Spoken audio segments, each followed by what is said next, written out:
بتوانم بێجگە لە کارە هونەرەکانم کە دیزاینیش هونەرێکی زۆر گەورەیە یعنی دەریایە بتوانم خزمەتێک لەو بوارەش بکەم ئەو دیزاینانەی کە خۆم ئەیکەم بۆ حەفلەکان بۆ کۆنسێرتە کوردیەکانم بتوانم هەندێک خانمانی تریشی پێ دڵخۆش بکەم چونکە زۆر جار لێمە پرسن ئەڵێن ئەو کراست لەکوێ دووریوە یان ئەو سەڵتەیەت لەکوێ بوو ئەڵێم دیزاینی خۆمە.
فانتازیاتی مێشکە یعنی چی لە خەیاڵتایە وەکو مرۆڤێک کە ئەتەوێ بیگەیەنی بە خەڵک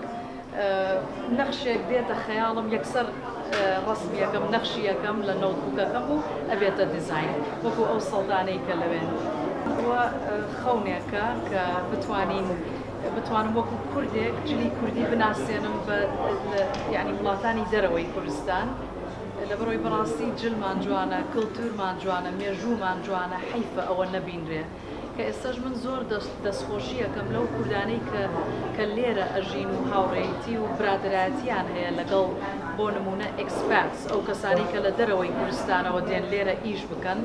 زۆربەی زۆری ئەو کچانە یعنی ئەوروپی ئەمریکی زۆر حەزیان لە جلی کوردیە یعنی بە جوانی و بە خۆشحاڵیەوە لەبەریەکەن بۆیە وردە هەست دەکەم کە جلی کوردیش ئەتوانین بیناسیێنین بە خەڵکی بیانی.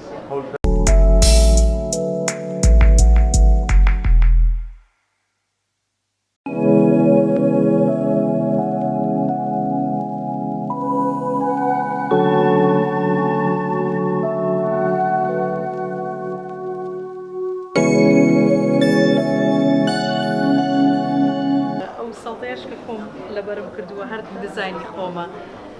بەڵێ هیوادارم بە دڵیان بێت.